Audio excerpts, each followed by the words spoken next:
and welcome to another episode of Spotlight on Stage, where we shine a light on theatre across Manchester. I'm Michelle Eagleton, I'm the arts and culture correspondent for I Love Manchester, and if you love theatre as much as I do, then you are in the right place. Yes, Spotlight on Stage is where we give you the latest news, tell you what's on this week at theatres across our city, and also bring you interviews with stars from the stage and behind the scenes. I'm here every Monday, so if this is your first time watching, a big warm welcome. Don't forget to follow us on the I Love Manchester Theatre page as well. But what have I got for you this week? Well, I've been lucky enough to catch up with a fantastic performer and writer. He's called Nathan Queeley-Dennis, and he won the Bruntwood Prize for Playwriting back in 2022 for his debut play. Now, he's finally bringing it to the place that gave him that award, the Royal Exchange Theatre.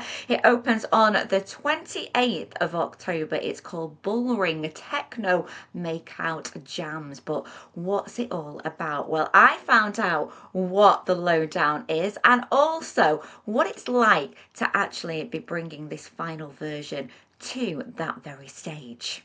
It's going to feel really good actually because I remember obviously I got a chance to they shared the extracts at the prize ceremony, and I remember watching Luke perform the extract, and I remember just kind of looking around at everybody, and I felt really emotional at how kind of well received the play was by everyone who was watching it. And it was like I remember the feeling in the room was so like electric. It felt really, I just never felt, it was like, outside of winning, that was probably one of the most affirming things. I kind of knew in that moment whether or not I'd won that I was going to pursue with writing because of that kind of energy in a full room of people who had no connection to me or anything, and to be able to kind of bring that back and hopefully recapture that energy in that same room is going to be really exciting for me.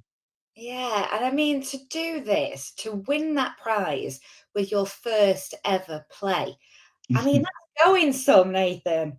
Yeah, I know. Yeah, it's really surreal. I think I often have like meetings with people within the industry and stuff, and they're like, "Oh, is that your first play?" And I'm like, "Yeah," and they're like, "Oh, it's the first play that's kind of done it." I'm like, "No, that's fully the first like proper play I've ever written. I'd written like kind of short things at maybe like college or drama school, but that was the first full length play that I've ever written." So yeah, it meant a lot at the time. It means a lot now, and I mean, it's opened so many doors for me since then. And I just, yeah, it's been a hectic 2 years in that regard. It sounds like a roller coaster. Now, what inspired you then to put pen to paper, as it were, and write this play? I think it was kind of was it, can I call it inspiration? It was like a kind of frustration, I think. I think there's not it started off as a monologue that I did for monologue competitions, and then I sort of found myself as an actor. I have a background as an actor, auditioning for jobs and roles, and not necessarily doing that well. And kind of people like to cast people from where they're from in things, and I felt like there's work out there from the Midlands, but there's not as much as I think for the amount of creatives within like the kind of Midlands and Birmingham that I know, there's not enough out there to really represent like kind of the national scale of the country. And there's so many of us that were a lot of the inspiration from that came from my time after drama school when I was living in Birmingham and seeing other artists from the city who had created plays, a lot of one person plays, a lot of really great pieces of work, poetry, art, music, and just being really inspired by like the kind of greatness that is around in like Birmingham. And I think I just wanted to kind of contribute to that, and I wanted to be able to be a part of that. So I started writing it from then. One of my really close friends, Adea, wrote a play called Shot Girl, which is a one-person play about a person who's a shot girl working in a nightclub, and that was kind of, and the day is the reason I wrote my own monologue and the reason that I was like, I'm going to develop Bullring a bit further. So yeah. And we love the character of Nathaniel. Is that like your Sunday name? Is there a bit of that moment going on? No, I tell you what, it was when I started writing, I was like, oh, I need to think of a name, but I didn't want to do a name of anyone I knew or anything like that. So anyone was like, oh, that's this person, or you named it after me and stuff. And I couldn't really think of a name. And I was like, you know what? For now, because my name's Nathan, but I'm named after my great granddad who's Nathaniel. And I was like, for now, I'll just call it Nathaniel, and that'll be a stopgap. And then at another point, I'll change it. And then after I won the prize, I was like, oh, can't change it now. All the articles say it's about a character called Nathaniel. I was like, I've absolutely messed this up. So yeah, no, it's nothing to do with me. It's not autobiographical. I think the character of Nathaniel's a much better person than I am. He's a lot more wholesome and sweet and nice, and he's a bit more of a glass half full kind of person than I am, I think. So yeah, we don't relate a lot outside of like maybe a couple of opinions. He's a bit of a romantic, and like he is quite a character, and he loves his barber. So tell us what we're going to get from this one-man play. I think in one of the reviews we got from Edinburgh, someone Fergus from the stage quoted it as a one-man romantic odyssey, and I really liked that. It's a story that explores love, but love in all of its facets. Obviously, there's the kind of romantic love, but there's the love of friendship, there's the love of family, and everything that kind of stems from that. And it kind of explores. There's a lot of love in the story and a lot of love in the kind of DNA of the story, and it kind of just looks at somebody searching for love in all the wrong places when it's right there for them. So yeah, I think afterwards I wanted a show that didn't necessarily leave you. I think it leaves you thinking, but I wanted it to I like it when I leave the theater and I feel a sense of joy and like I've had a good time. I've had a really nice night. I've learned something. I've felt emotional. I felt all the emotions, and then I've just finished. And I really wanted to I wanted to kind of encapsulate that. And I think based on the previous runs, it definitely does that. So I guess get ready to feel everything and then go off afterwards and have a lovely rest of your day. Oh, I love it. I love it. That is definitely, like you say, what theatre should be all about. Now, it is a one-man play. This always fascinates and scares me. You're just there. You're on your own. There's no one to help you. Is it easier having wrote it to just kind of be more free? Because there's no writer going to say, well, he never said that line. You can just kind of like add things as you go along. yeah, I do a lot of improvisation in the show. I often add in little ad libs, and the show I like it to feel like every single version of it that anyone watches at any point is different to the version that somebody else watched the other day. That doesn't mean like it changes completely, but there are different it the as a one person show, I kind of have to, from a performance standpoint, I have to match the audience that's there. So some of the audiences in Edinburgh were very rowdy. So it had to be a bit more of a energetic show. But then sometimes, say for example at the Royal Court, they'd be a lot more attentive and wanting to listen and go on the journey, and that would feel a lot more conversational. So you really have to kind of find that balance and give the audience what they want, and it always informs my performance based off that. But that's the beautiful thing about it. And again, like any ad libs I throw in, like if someone's like, I love it when audiences like speak out during the show, because that means they're really enjoying it, they're really into it. And I'll always try and I want it to feel like a conversation between the character and the people watching, and I always try to make sure that that is alive with the show whenever it's happening. So yeah, You will get the vibes in Manchester. You'll get that I know conversation. it. Totally. Now, before you go, I need to ask you some advice for people, because the Bruntwood Prize is now open for entries. So can't believe it. We're going to have that influx of more new writing and some fantastic out there. What would you say to anyone who is thinking of entering this time round? You know what? It's so funny because I'm gonna say what people always say, and I remember seeing people say it and be like, "Oh, it's not that easy though." But I'm gonna say, just do it. It sounds so like, oh yeah, well, it's easy to say, but it really, that's really. I wasn't gonna apply for the Bruntwood because I didn't think that the play was necessarily a play that maybe would have a chance of winning the Bruntwood based off previous plays, or that the play was necessarily maybe in its best condition that it could have been in, but it was in the condition I was the happiest with it. And I just, in one moment, was just like, you know what, if I don't send this off now, you're never gonna know.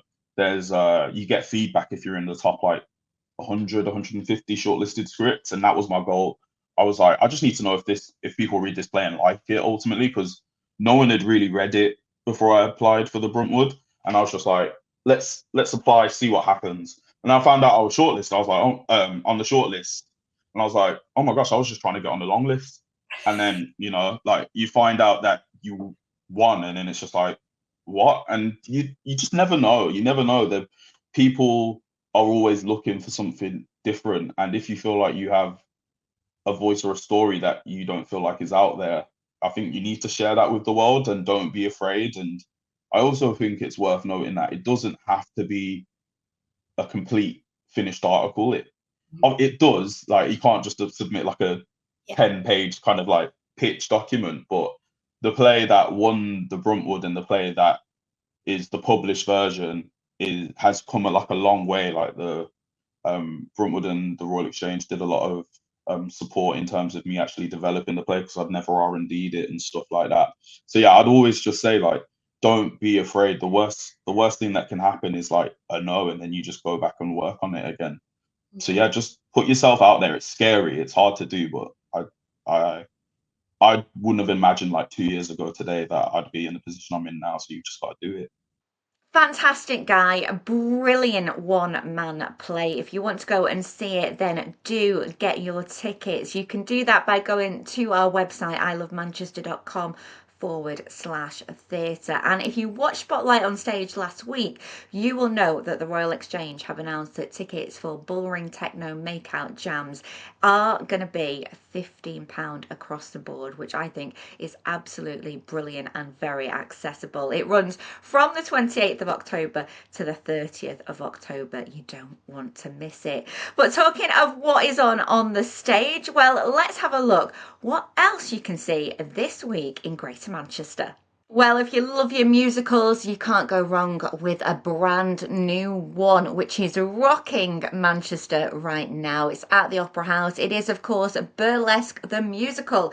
It's back after it premiered here in June, and it has a month run. It opened last week. It is here until the 2nd of November, and you might remember the film. It was a hit movie with Cher and Christina Aguilera. Well, this is the stage version about a girl called Ali heading to the bright lights of New York in search of her mother. Will she find her, or will she just enjoy herself in that dazzling underground world where the beat of music and the heat of the dance moves will change her life forever? This is a great musical. It's got some of the songs that you will recognize from the film and original music too. If you want to scroll back to the I Love Manchester Theatre Facebook page, you can catch my interview with Jess Foley, who plays Ali and also has written some of the songs for this show. As I say, if you want to catch it, it's on at the Opera House until Saturday the 2nd of November. And staying with musicals, we've got a classic one for you with Grease at the Palace Theatre. That's on until the 19th of October. I don't think this needs any explaining, does it? I think it is one of those musicals that we all grew up with. It's got hits including Summer Nights, Grease Lightning, Hopelessly Devoted to You, and You're the One That I Want. This is a thrilling new version, got a great young cast with loads of vitality, energy, and it is an ultimate musical classic. Now, if Grease doesn't get you rocking, well, I tell you who will do. Paulie and Jay with their Ultimate Asian Wedding DJ Roadshow. Now, what is this all about? Well, it's an immersive DJ bromance from the critically acclaimed Rifco Theatre, and it's about Paulie, an old school lover of the craft. He's got his heart set on moulding his nephew Jay into becoming the heir to his DJing empire, one dance floor tile at a time. This is a funny, heartwarming show with some banging tunes, and it follows a DJing duo in their latest gig in order to save the company, their future aspirations, and ultimately their bromance. It runs from the 16th of October until Saturday, the 19th of October. And staying with the comedy theme, well, Daniel Kitson, the stand-up comedian, is at the Royal Exchange this week with Pith. It runs from the 17th, which is Thursday, to the 26th of October. It's a new storytelling experiment, this one. There might be music. There might be music and the phrase "you will one day," and a man in a coffee shop asking if they charge for baby chinos.